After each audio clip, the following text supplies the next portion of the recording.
Surat dari Shiori baru aja sampai di tempat persembunyian Iori dan pemuda itu langsung keringat dingin karena tahu reputasinya di mata sang adik tersayang berada dalam bahaya besar. Nanaka menyarankan Iori untuk membalas surat tersebut, tapi Chisa langsung mengawasinya dengan ketat supaya Iori tidak mengarang laporan palsu tentang kehidupan kampusnya. Terjebak tanpa celah buat bohong, Iori pun terpaksa duduk manis dan memutar otak untuk merangkai kata-kata yang aman tapi tetap kelihatan jujur di depan sepupunya. Saat menceritakan kegiatan klub, Iori menulis bahwa semua seniornya sangat ramah dan penuh kasih sayang sambil sekuat tenaga menekan ingatan tentang pesta minum-minum tanpa busana. Soal urusan kuliah, dia mengklaim bahwa para mahasiswa selalu belajar keras dan saling membantu, mengaburkan fakta soal taktik kecurangan massal saat ujian. Untuk kehidupan sehari-hari, Iori menggambarkan dirinya hidup teratur dan disiplin, menyembunyikan kenyataan kalau dia sering bangun kesiangan dan terlibat masalah konyol tiap malam. Di sisi lain, Shiori menerima balasan surat itu dengan senyuman lembut. Sementara Iori di tempatnya merasa lega luar biasa karena mengira berhasil mempertahankan image kakaknya yang sempurna. Tapi rasa tenang itu cuma ilusi karena ternyata Shiori memasang alat pemantau rahasia di dalam boneka kelinci yang dikirimnya untuk memantau semua kelakuan gila Iori secara langsung. Keesokan harinya saat hujan deras, Kouhei dan Aina mendadak muncul karena mengira ada kumpul anggota sebelum sadar kalau jadwal sebenarnya baru minggu depan. Karena sudah terlanjur datang, mereka akhirnya makan kari buatan Chisa, dan Aina yang merasa kari itu terlalu pedas memutuskan membantu membuat hidangan penutup. Di meja makan, suasana menjadi canggung saat Aina mulai panik sendiri membayangkan apakah Iori dan Chisa pernah terlibat situasi berbahaya sewaktu berduaan saja.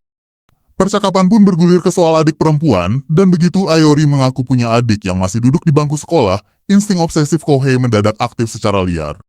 Kouhei langsung mencengkeram Iori sambil menunjukkan aura mengancam, menuntut rincian lengkap soal Shiori sampai akhirnya pingsan sendiri karena kelelahan emosi. Setelah Kouhei tumbang, Chisa menunjukkan foto rahasia yang dilampirkan Shiori di dalam surat, yang seketika membuat Chisa dan Aina merona hebat saat melihatnya. Penasaran setengah mati dengan isi foto itu, Iori berusaha meminta untuk melihatnya, namun Aina dan Chisa kompak menolak keras dan langsung menyembunyikannya. Gak mau menyerah gitu aja, niat licik Iori langsung bergejolak untuk merebut foto tersebut secara diam-diam begitu ada kesempatan emas. Sebelum pulang, Aina sempat membisikkan peringatan agar Chisa waspada pada Iori, yang membuat Chisa langsung memperketat penjaganya. Ketika Chisa berdiri, Iori nekat mencoba merogoh kantong celana Chisa untuk mengambil foto itu, namun gerakannya langsung terpergok dan digagalkan secara telak. Saat mandi setelahnya, Iori kehabisan sampo dan hampir memakai pembersih kamar mandi sebelum akhirnya membuang gengsi dan memohon bantuan sampo pada Chisa.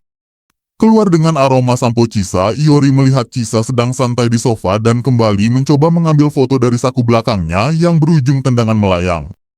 Yakin kalau Chisa tidak membakar foto itu melainkan membuangnya di tempat sampah kamar, Iori menunggu tengah malam untuk mengendap-endap masuk ke kamar Chisa.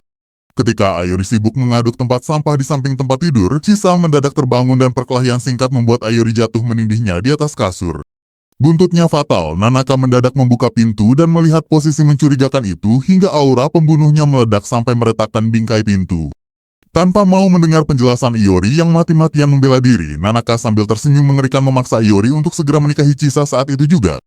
Demi menyelamatkan nyawanya dari ancaman Nanaka, Iori mencoba membujuk Chisa untuk berpura-pura tunangan, namun Chisa menolak mentah-mentah ide konyol tersebut. Tepat di puncak kekacauan itu, pintu depan toko mendadak terbuka dan Shiori melangkah masuk secara langsung, menyaksikan kakaknya dalam cengkeraman ketegangan yang makin tidak terkendali. Kedatangan Shiori di tengah ketegangan itu langsung memecah suasana. Cewek berbaju kimono itu menunjuk lurus ke arah kakaknya dan menegaskan kalau dia gak bakal merestui hubungan apapun. Hebatnya, cewek itu bisa menebak detail kejadian sebelumnya cuma dari sisa-sisa petunjuk di ruangan. Analisisnya yang tajam bikin semua orang melongo gak percaya. Ternyata rahasia di balik ketajaman analisisnya adalah kamera tersembunyi yang ditanam di dalam mata boneka kelinci. Tanpa disadari siapapun, seluruh kelakuan Iori udah terpantau dari jauh. Setelah suasana mereda, Shiori memperkenalkan dirinya dengan sangat sopan kepada seluruh anggota tempat itu. Kesantunannya langsung bikin para senior terkesan dan memuji kepribadiannya. Namun keramahan itu mendadak hilang saat Iori menanyakan alasan kedatangannya. Dengan santai, cewek itu mengeluarkan buku catatan lagu masa SMP milik Iori yang bikin sang kakak panik setengah mati. Malu bukan main karena rahasia masa lalunya terbongkar, Iori merebut buku itu dan meluapkan kekesalannya. Tapi adiknya justru menanggapi reaksi heboh itu dengan senyuman puas. Di tengah percakapan, Terungkap kalau keluarga mereka mengelola sebuah penginapan tradisional. Para senior mengira Iori yang akan meneruskannya, tapi pemuda itu menolak tegas karena merasa gak bakat. Mendengar alasan itu, Shiori langsung memegang tangan kakaknya sambil memberikan sindiran pedas tapi berkedok perhatian yang bikin Iori makin terbakar emosi. Niat Iori menyeret adiknya ke stasiun langsung terhalang oleh Kohei. Cowok berambut pirang itu mendadak muncul dari belakang dan mengikat Iori dengan tali tambang karena cemburu berat. Dengan gaya mengancam dan gergaji mesin di tangan, Kohei menuntut Shiori untuk memanggilnya dengan sebutan kakak. Posisinya yang terdesak membuat Iori memohon pada adiknya demi keselamatan nyawanya. Begitu cewek itu memanggil nama Kohei dengan nada lembut, cowok pirang itu seketika tersungkur kekeringan aura keberkahan. Bahkan dia rela memberikan seluruh tabungannya demi mendengar panggilan itu lagi. Gak berhenti di situ, saat Shiori mengaku suka tayangan animasi favorit Kohei, cowok itu sampai tersengat listrik kesenangan dan langsung menempel ketat pada sang adik. Untuk menentukan apakah adiknya boleh menginap, mereka sepakat menyelesaikan perselisihan lewat permainan. Iori mencoba mengancam Kohei agar mau bekerja sama dengannya. Namun demi menjaga prinsipnya di depan Shiori, Kohei nekat menabrakkan kepalanya ke tembok hingga pingsan. Melihat itu, adiknya tak mau kalah dan langsung melancarkan trik licik.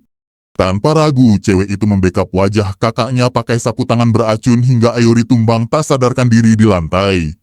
Permainan pun selesai sebelum sempat dimulai. Malam harinya di dalam kamar, Shiori membelai kepala kakaknya yang tertidur. Terungkap kalau niat aslinya cuma ingin memaksa Iori pulang agar dirinya tak perlu mengelola penginapan keluarga. Keesokan paginya saat sarapan, Shiori sengaja memasak makanan khas rumah untuk memancing rasa rindu kakaknya. Namun Iori yang kurang peka justru mengaku sudah lupa cita rasa masakan ibunya.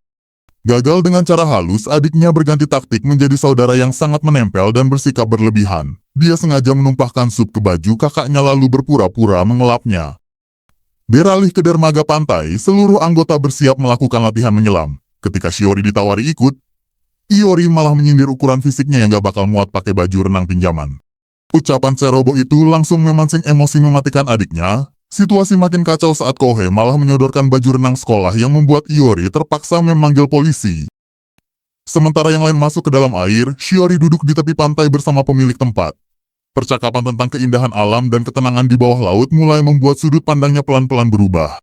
Mencoba memberanikan diri, cewek itu akhirnya ikut menyelam didampingi seniornya. Pemandangan bawah laut yang tenang dan sunyi memberikannya pengalaman berharga yang belum pernah dirasakan.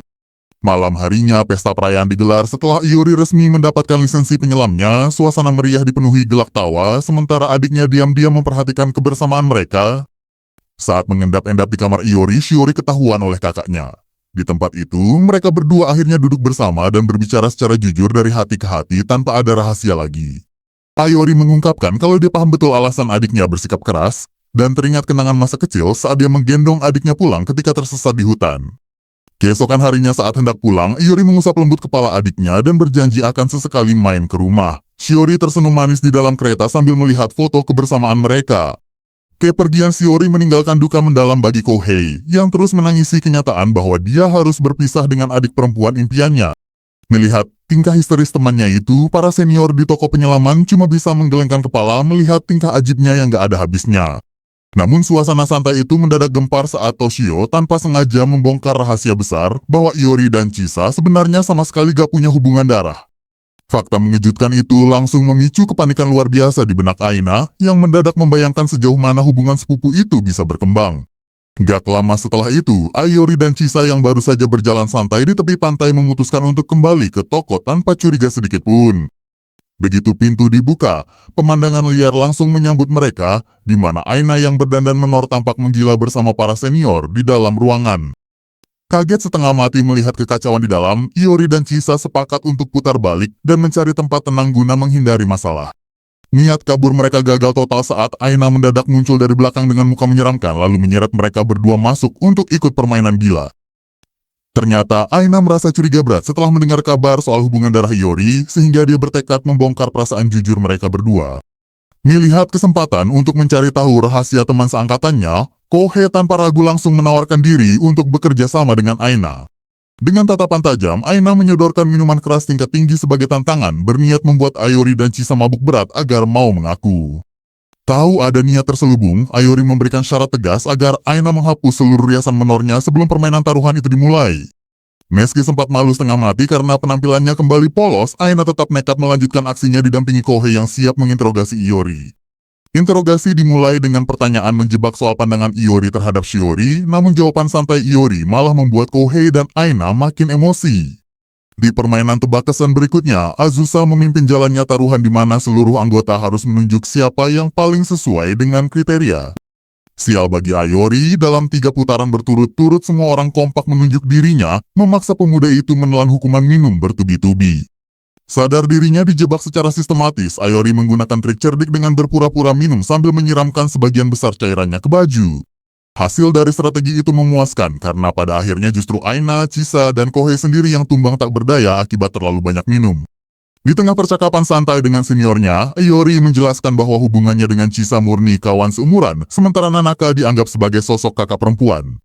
Sayangnya, saat Nanaka mendadak masuk ruangan, cewek itu cuma mendengar potongan kalimat Iori yang menyebut bentuk tubuhnya menarik secara sensual.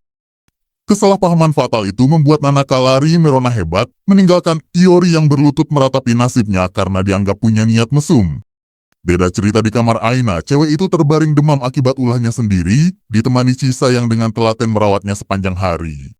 Di sisi lain toko, Iori berusaha bersikap sangat sopan untuk memperbaiki suasana, namun usahanya menjelaskan pandangannya justru makin memperkeruh keadaan. Dalam upaya terakhirnya bersikap jujur, Iori tak sengaja berteriak bahwa dia mengagumi keindahan tubuh Azusa tepat saat Azusa membuka pintu depan. Melihat situasi konyol itu, Azusa justru tertawa terbahak-bahak dan memberitahu Iori kalau Nanaka cuma merasa canggung jika pembahasan seperti itu diarahkan padanya. Lewat obrolan lewat panggilan telepon, Iori akhirnya berhasil menegaskan rasa hormatnya pada Nanaka sebagai sosok kakak, yang seketika mencairkan suasana canggung di antara mereka. Malam harinya, mereka merayakan momen itu di bar tempat Toshio berada, menikmati minuman hangat sambil melepaskan semua ketegangan yang sempat terjadi. Melihat tawa hangat Nanaka dan kebersamaan seniornya, Iori merasa lega karena hubungannya dengan semua orang di tempat itu sudah kembali normal dan penuh kehangatan. Sementara itu di kamar Aina, Chisa yang membaca buku santai mulai memikirkan masa depan hubungannya, membiarkan malam berlalu dengan ketenangan setelah hari yang penuh gejolak. Sementara ketenangan semalam baru berlalu, hari ini cewek-cewek berkumpul di kamar Chisa buat pesta khusus cewek. Azusa dan Aina mengomentari kamar Chisa yang terlalu polos tanpa hiasan selain beberapa produk perawatan wajah. Tiba-tiba Iori masuk membawakan minuman titipan Toshio. Tanpa diduga, dia malah memergoki Chisa yang sedang memegang pakaian dalam baru dari Nanaka. Sontak Iori dipojokkan ke dinding lorong oleh Chisa yang panik, menuntut Iori merahasiakan hal itu rapat-rapat dari orang lain demi menjaga nama baiknya. Setelah kekacauan kecil di lorong mereda, Hajime mendadak mendatangi Iori di lantai bawah untuk mengembalikan wadah film dewasa. Ternyata isinya tertukar dengan dokumenter penyelaman milik Chisa. Chisa yang memergoki kekeliruan itu langsung memberi isyarat ancaman membunuh dari balik pintu hingga Iori melakukan bersujud penuh ketakutan di lantai. Kembali ke kamar, Aina mencoba menghidupkan suasana dengan topik percintaan. Azusa dengan santai mengaku pernah mengundang Iori ke tempat tidur, bikin Aina panik dan heboh sendiri. Suasana makin menarik waktu Chisa mengeluarkan tiket masuk festival kampus khusus cewek yang sangat langka. Tiket itu ditujukan agar orang luar tidak sembarangan masuk mengganggu. Tiba-tiba Iori dan Kohei menerobos masuk cuma memakai celana pendek. Mereka menuntut tiket itu demi bisa masuk ke festival kampus cewek, tapi Chisa menolak mentah-mentah. Iori mencoba memanfaatkan rahasia pakaian dalam tadi buat menekan Chisa, tapi usahanya digagalkan Aina yang menegaskan tiket itu sudah diserahkan ke Chisa sepenuhnya. Saat Aina menyebut Iori sebagai pacar pura-pura Chisa, aura membunuh Nanaka yang sedang mabuk mendadak meledak. Aina yang ketakutan langsung mengusir Iori dan Kohei keluar kamar. Berlanjut ke ruang kuliah kampus esok harinya, berita soal tiket festival cewek itu berembus luas. Iori, Kohei, bersama Yamamoto dan kawan-kawan langsung bersujud massal memohon tiket ke Chisa. Bahkan saat kelas usai, jumlah mahasiswa yang bersujud makin membludak. Karena ruangan makin kacau, mereka akhirnya sepakat menggelar seleksi ketat untuk menentukan siapa yang layak mendampingi Chisa. Yu Mitarai maju sebagai peserta pertama, mencoba merayu dengan menawarkan berbagai makanan manis, tapi Chisa menolak karena tahu Mitarai punya teman di sana yang harusnya bisa memberi tiket. Selanjutnya Yamamoto mencoba pendekatan emosional dengan pengakuan penuh semangat, namun Chisa langsung menggagalkannya dengan merujuk Iori sebagai pacarnya di depan semua orang. Kohei lalu mengambil gilirannya dengan gaya maskulin sambil menempelkan uang kertas di punggungnya. Sayangnya, taktik menyogok itu diselimuti niat aneh yang bikin Chisa menolak mentah-mentah.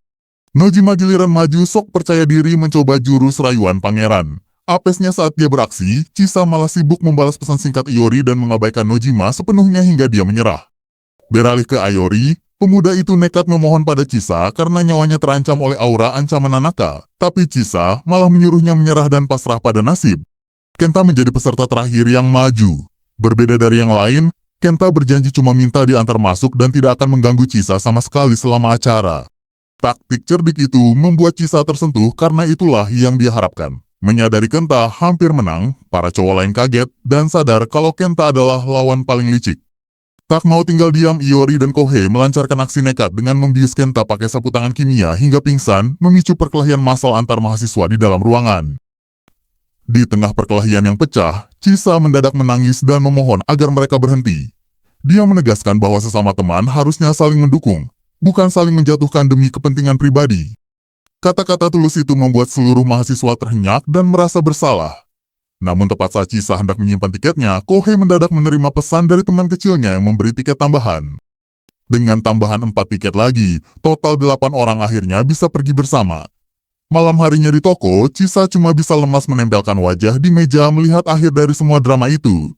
Begitu festival kampus wanita resmi dibuka, Iori dan Kohei malah berujung memakai gaun pelayan di kafe rias garang demi membantu teman-teman Aina. Niat awal Iori sebenarnya cuma ingin mendandani Chisa supaya tidak dilirik cowok lain, namun Chisa memberi syarat mutlak agar Iori ikut serta. Kohei yang awalnya menolak keras langsung menyerahkan diri begitu diiming-imingi kesempatan bertemu pengisi suara idolanya. Sementara itu di dalam kafe, penampilan Chisa dengan riasan tebal justru dipuji oleh Iori dan Kohei karena berhasil menutupi kecantikan alaminya. Tak lama kemudian, kawan-kawan Aina datang dan langsung membongkar rahasia lama soal niat sabotase di acara kencan dulu.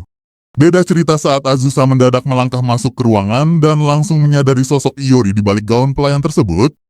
Iori yang panik berniat melepas gaunnya, namun Chisa menahan gerakan sepupunya agar tidak memicu kekacauan yang bisa menutup toko.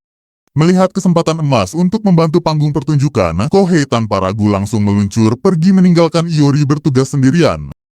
Sial bagi Iori, 4 kawan seangkatannya yang haus hiburan mendadak muncul dan langsung duduk meminta pelayanan. Ketakutan rahasianya terbongkar, Iori memutar otak di ruang belakang untuk mencari cara melumpuhkan kawan-kawannya tanpa memicu kecurigaan. Tanpa ragu, Iori menyajikan minuman racikan khusus berisikan campuran tinta pekat yang langsung disemburkan oleh para kawannya.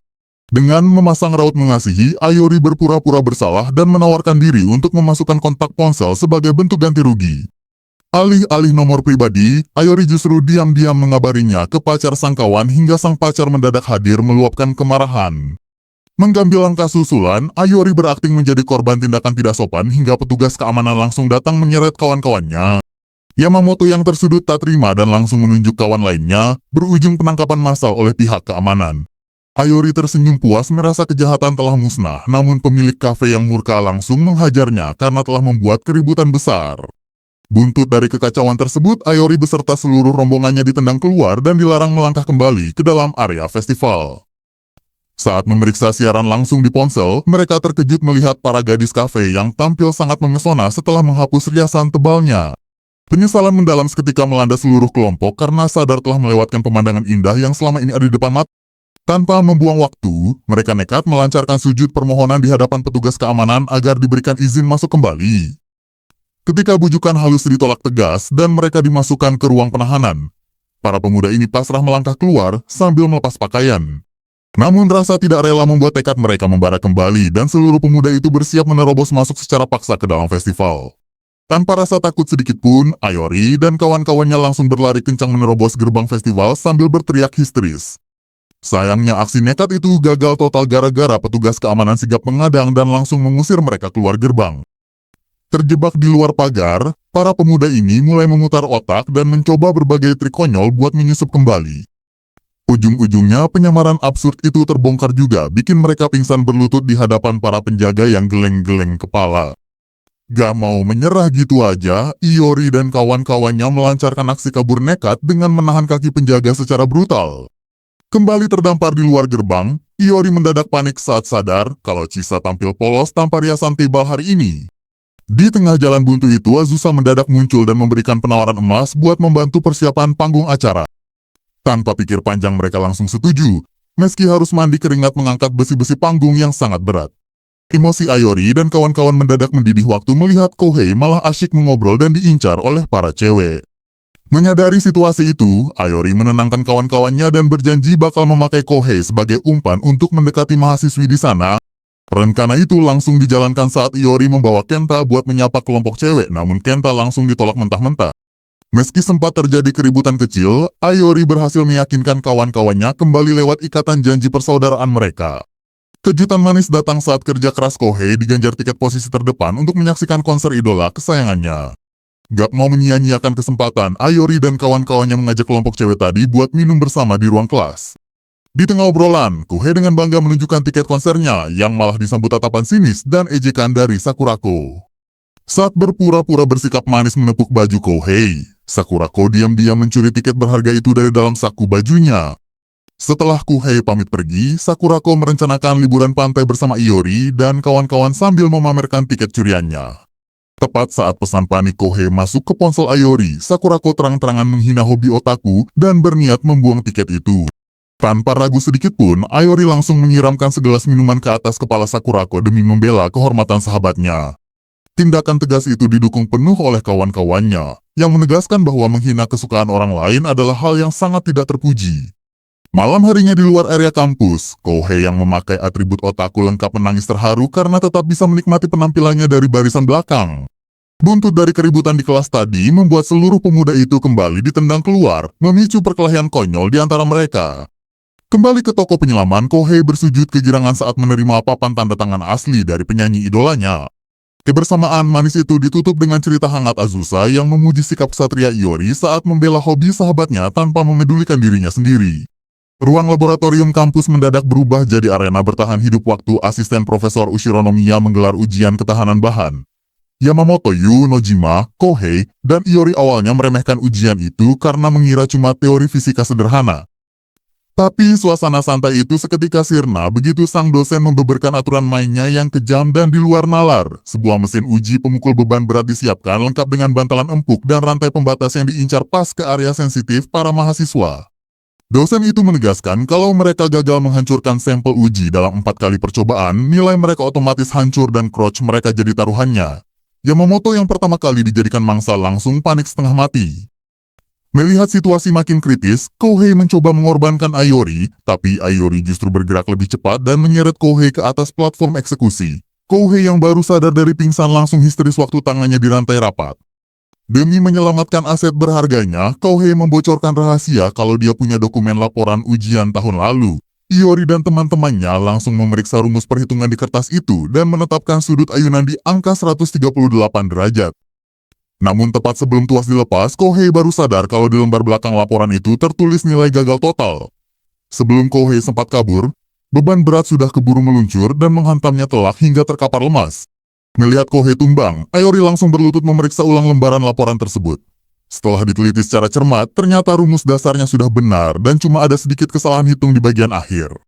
Ayori pun berhasil menghitung ulang angka yang tepat yaitu 134 derajat, tapi masalah baru muncul saat menentukan siapa korban berikutnya hingga Yu yang kalah gertak akhirnya dipaksa naik ke mesin penguji. Sia bagi Yu, Yamamoto yang memegang lembaran petunjuk mendadak sadar kalau angka sebenarnya adalah 101 derajat. Bukannya memberitahu Yu, teman-temannya justru kompak diam dan membiarkan Yu menerima hantaman keras. Pula giliran Yamamoto yang dipasang, Kohei dan Iori malah mengarang rumus palsu soal koefisien tambahan demi membalas dendam. Alhasil Yamamoto pun bernasib sama, terkapar tak berdaya akibat hitungan sengaja disesatkan. Sadar kalau mereka semua bisa habis jika terus saling menjatuhkan, kelima mahasiswa ini akhirnya membuang harga diri dan bersujud memohon bimbingan pada sang dosen. Mereka bahkan sampai memegang kaki dan pinggul Ushironomiya agar mau memberi contoh langsung. Merasa disanjung setinggi langit, Ushironomiya dengan percaya diri naik ke platform uji buat menunjukkan perhitungan sempurnanya. Tapi tanpa dia sadari, Iori dan Kohei diam-diam menambahkan beban ekstra 300 gram pada pendulum mesin. Saat ayunan dilepas, Ushironomiya baru sadar kalau beban tambahan itu mengubah jarak berhentinya tepat 3 cm lebih maju. Hantaman telak itu langsung membuat sang dosen tersungkur kesakitan, sementara Chisa dari luar jendela cuma bisa menggelengkan kepala melihat tingkah bodoh mereka. Memasuki musim liburan, rombongan klub mengendarai mobil menuju lokasi perkemahan. Di tengah perjalanan, Chisa memutar lagu dari ponselnya yang awalnya berisi suara gemercik air laut yang menenangkan.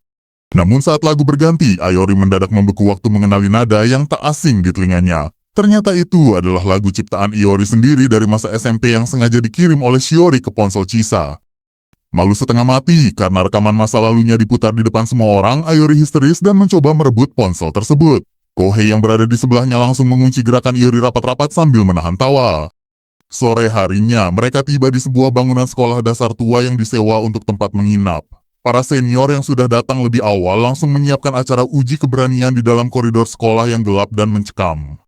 Aina yang penakut langsung lemas dan menangis di tanah, membayangkan impian liburan romantisnya hancur. Sementara Iori dan Kohei mencoba bersikap tenang sambil menganggap semua hantu di sana cuma bentukan buatan. Ketakutan Aina makin menjadi saat mereka menyusuri lorong dan disambut berbagai kejutan konyol mulai dari boneka gantung sampai potongan kenyal yang mendadak jatuh menimpa kepalanya. Sementara itu, Kohei dan Iori yang menyusuri lorong lain mendadak dibuat histeris saat melihat sosok bergaun putih. Awalnya mereka mengira itu hantu cewek, tapi begitu melihat bulu kaki yang lebat, mereka sadar kalau itu adalah senior pria yang menyamar. Memasuki malam hari, seluruh anggota berkumpul di halaman sekolah untuk menyalakan api unggun. Aina yang duduk sendirian mulai melamun, membayangkan suasana romantis di mana ada cowok yang mengulurkan tangan untuk mengajaknya berdansa. Gak lama kemudian, Iori benar-benar berjalan mendekat dan mengulurkan tangannya pada Aina. Tapi lamunan manis itu seketika buyar waktu api unggun menyala dan para senior pria mulai bertingkah liar tanpa busana. Di sisi lain tangga, Chisa yang hendak menerima segelas air dari Iori mendadak tersandung akibat pijakannya licin. Alhasil Chisa jatuh menindih Iori di atas tangga dalam posisi yang sangat dekat dan canggung. Gara-gara rasa malu yang membumbung tinggi, Chisa langsung menyambar botol minuman keras beralkohol tinggi dan meminumnya sampai habis. Efeknya instan, Chisa langsung mabuk berat dengan wajah memerah dan napas terengah-engah.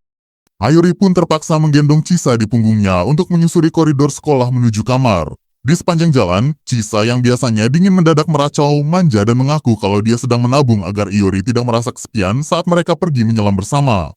Mendengar kepedulian tulus dari sepupunya itu, Iori tersenyum hangat sambil menatap Chisa yang akhirnya tertidur lelap di bahunya. Ketenangan malam itu membuat Iori makin memahami betapa baiknya sifat asli cewek tersebut. Keesokan harinya setelah liburan usai, Iori memulai pekerjaan paruh waktu barunya di sebuah restoran keluarga untuk mencari uang tambahan. Saat baru saja memperkenalkan diri pada manajer toko, wajah Iori mendadak disiram segelas air dingin oleh rekan kerjanya.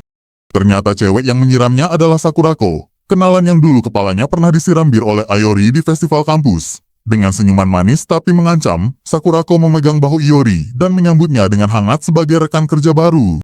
Terjebak di ruang belakang tempat kerjanya, Iori cuma bisa pasrah saat Sakurako mengambil alih posisi penanggung jawab untuk melatihnya secara langsung. Sakurako dengan angkuh memaksa Iori memanggilnya dengan sebutan terhormat, menunjukkan dominasinya sebelum masa pelatihan dimulai. Gara-gara menyindir nama belakangnya yang terdengar aneh, Iori langsung mendapat tendangan telak tepat di wajahnya tanpa ampun. Saat Tis menyapa tamu, Iori malah refleks melepas bajunya hingga Sakurako murka dan melancarkan cengkraman keras di pipinya.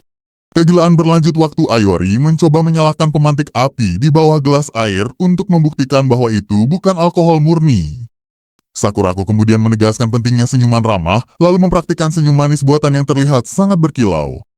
Namun saat Iori mencoba menirunya, Sakurako malah mengejek raut wajahnya yang dianggap terlalu menjijikan untuk dilihat pengunjung. Suasana tegang itu seketika mencair saat Naomi masuk, seorang juru masak muda dengan kepribadian sangat lembut dan sopan. Naomi dengan sukarela membantu Iori membersihkan lantai membuat Iori terharu menemukan sosok sesuci malaikat di tempat kerjanya. Begitu Naomi berada di dekat mereka, Sakurako mendadak berubah drastis menjadi sosok cewek yang sangat ramah dan menggemaskan. Setelah Naomi pergi, Sakurako membokorkan niat rahasianya bahwa dia sedang mengincar Naomi, lalu mengancam Iori agar tidak ikut campur. Sementara itu di markas klub penyelaman, Iori mengeluhkan betapa beratnya tekanan di tempat kerja barunya di depan kawan-kawannya. Penasaran dengan kondisi Iori, Chisa, Aina, dan Azusa memutuskan untuk datang langsung mengunjungi restoran tempatnya bekerja. Kedatangan rombongan cewek itu bikin Iori panik setengah mati waktu harus memberikan salam penyambutan khas latihan tadi. Di dapur restoran, Naomi bercerita kalau dia bercita-cita menyelam di tempat impian bernama Palau yang disambut hangat oleh Iori. Ternyata Naomi juga ketua klub penyelaman di sekolahnya sehingga dia sangat bersemangat ingin berkunjung ke tempat tinggal Iori. Melihat peluang emas untuk mendekati Naomi, Sakurako tanpa ragu ikut bergabung dan berencana memakai pakaian renang terbaiknya. Sesampainya di tempat penyelaman, Sakurako yang percaya diri mendadak mati kutu melihat penampilan Azusa dan Nanaka yang jauh lebih menawan. Situasi makin rumit saat Kohei mengintip dari balik pintu, membuat Sakurako cemas kalau aksi pencurian tiketnya waktu lalu terbongkar. Beruntung bagi Sakurako, Ayori memberitahu kalau ingatan Kohei cuma berfokus pada pertunjukan animasi dan tidak mengenali wajahnya. Saat semua orang berganti pakaian selam, Sakurako meminta penilaian atas bentuk tubuhnya, yang dijawab Iori dengan nilai 81.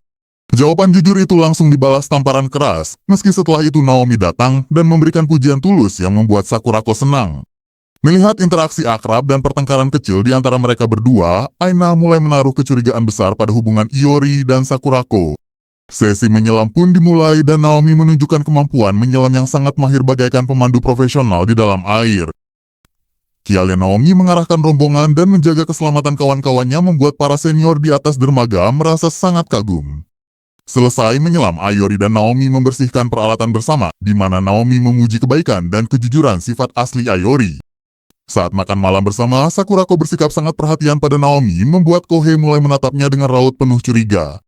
Melihat Ayori dan Sakurako terus berbisik rahasia di pojok ruangan, aura cemburu Aina mendadak meledak hingga menciptakan suasana mencekam. Tiba-tiba seorang cewek berdandan menor menghampiri Sakurako dan menuduhnya bergabung ke klub cuma demi mengejar cowok. Sakurako membalas tegas bahwa tiap orang punya alasan masing-masing memicu persaingan sengit di antara mereka untuk mendapatkan perhatian Naomi. Di toko Grand Blue, suasana hangat mendadak terasa canggung saat Azusa dan Nanaka mulai menggodai Ayori soal perkembangannya dengan Chisa, sementara Kohei heboh sendiri meratapi prasangkanya. Muka Chisa mendadak memerah penuh keraguan, sampai akhirnya dia menarik Iori keluar ke balkon untuk menanyakan hal penting soal selera cowok yang bikin Ayori terkejut. Tanpa ragu, Chisa menanyakan apakah Naomi benar-benar menyukai ukuran dada tertentu, membuat pikiran Iori mendadak bekerja keras menghitung risiko keselamatan nyawanya dari tiap opsi jawaban. Demi menghindari tebasan maut, Iori memberikan jawaban absurd bahwa dia cuma menyukai bagian sebelah kanan yang sukses membuat Chisa melongo kebingungan dan berniat menelepon Shiori. Beralih ke tempat kerja paruh waktu, Sakurako nampak jengkel di ruang loker karena merasa pesona dan trik alaminya sama sekali gak mempan buat meluluhkan hati Naomi. Tanpa pilihan lain, Sakurako terpaksa meminta saran dari Ayori tentang cara ampuh mendekati cowok yang langsung dijawab Ayori dengan menyuruhnya melancarkan serangan pengakuan secara langsung. Sakurako teringat kegagalan sebelumnya saat mencoba berpura-pura mabuk di depan hotel, di mana Naomi malah panik setengah mati dan buru-buru berlari mengejar kereta terakhir. Kesal karena senjata kewanitaannya tumpul, Sakurako mengancam Iori dengan pemukul berduri, sebelum akhirnya Iori berjanji bakal membantu asal diperkenalkan pada teman-teman ceweknya. Untuk menyusun taktik, Iori mengumpulkan para penasihat cinta di bar yang ironisnya berisi rombongan cowok jomblo, hingga saran konyol soal baju selam dan gitar mulai bermunculan. Menelan bulat-bulat saran aneh itu, Ayori nekat masuk ke ruang loker memakai pakaian selam sambil menenteng gitar akustik dan botol minuman keras demi memperagakan sosok cowok idaman. Peragaan konyol itu langsung diganjar hantaman telak oleh Sakurako, meski Ayori tetap ngotot bahwa daya tarik sejati cuma bisa dibuktikan kalau dilakukan secara langsung. Di tengah jam kerja yang sibuk, Naomi mulai memperhatikan tingkah aneh Iori dan dengan penuh perhatian memeriksa dahi Iori, karena khawatir temannya itu sedang demam. Melihat keakraban tulus itu, emosi Sakurako mendadak mendidih akibat cemburu dan langsung mencekik leher Iori di lorong karena merasa posisinya makin tersudut. Saat dapur kebanjiran pesanan dan Naomi bekerja penuh semangat, teman-teman kuliah Sakurako mendadak datang dan mendorong Sakurako untuk segera menyatakan perasaannya. Membulatkan tekad, Sakurako melangkah ke ruang belakang dan memanggil Naomi, melancarkan pengakuan jujur tanpa ragu bahwa dia ingin menjadi pasangan hidupnya. Tak lama berselang, Sakurako kembali ke meja teman-temannya dengan senyuman pahit, mengakui kalau penolakannya terjadi begitu cepat karena Naomi tidak memiliki rasa padanya. Meski teman-temannya berusaha menghibur dengan menyebut ketertarikannya cuma sebatas ketampanan wajah, Sakurako tetap tertawa keras mencoba menutupi rasa sakit di hatinya.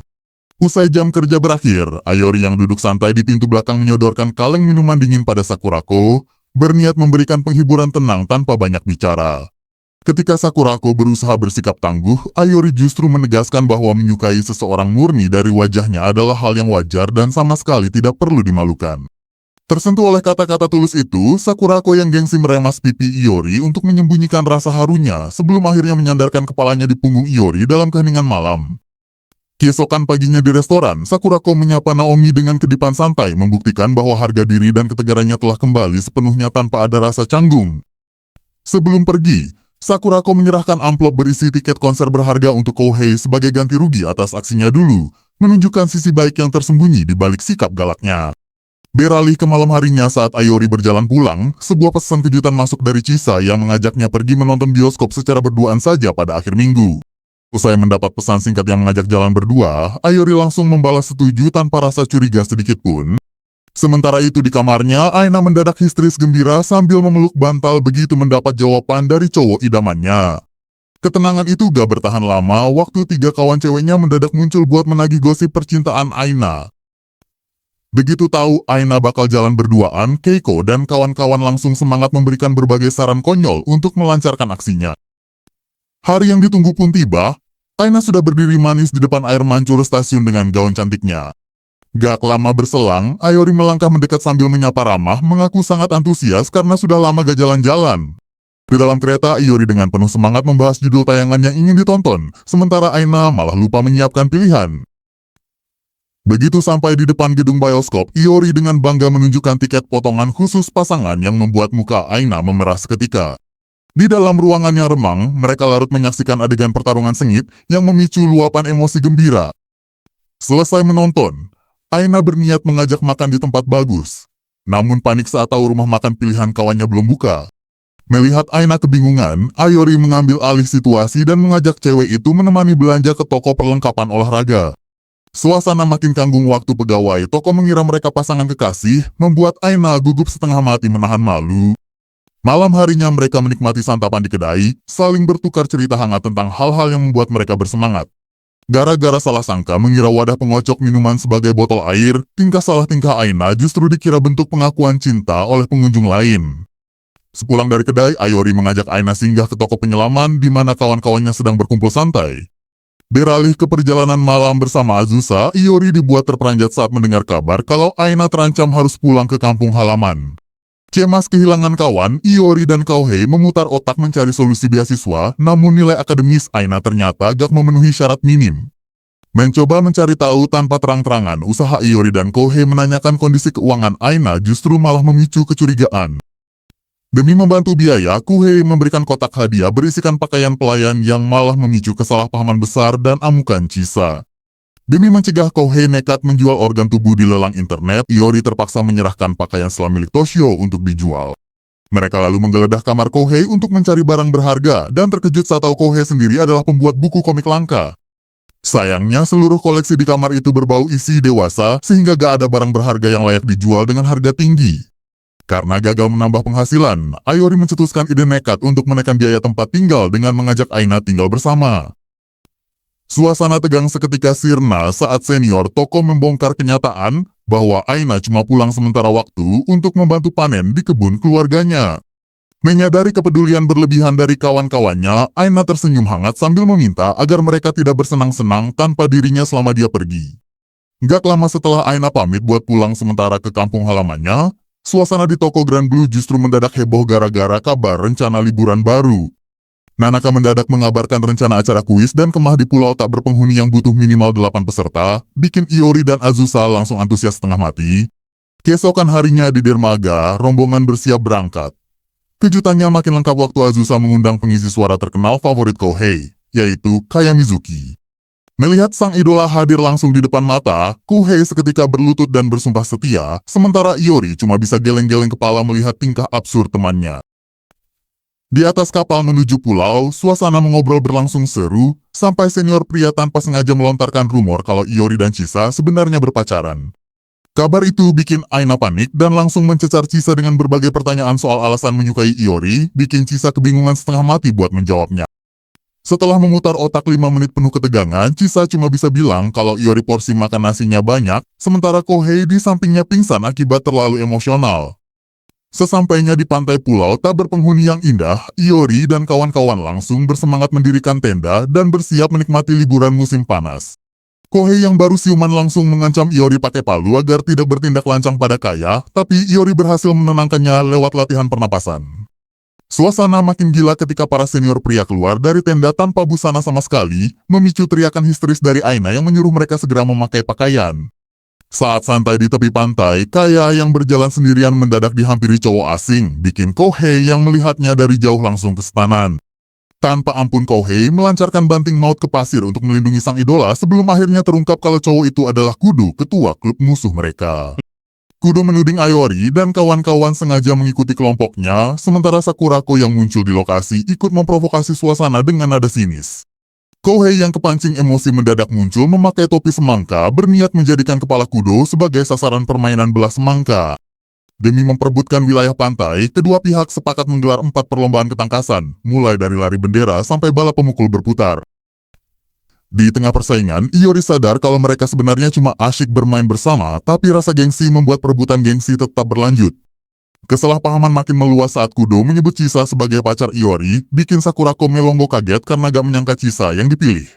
Jengkel karena disindir terus, Iori menantang kelompok musuh bertanding taruhan minuman pedas bernama permainan Maria Rusia.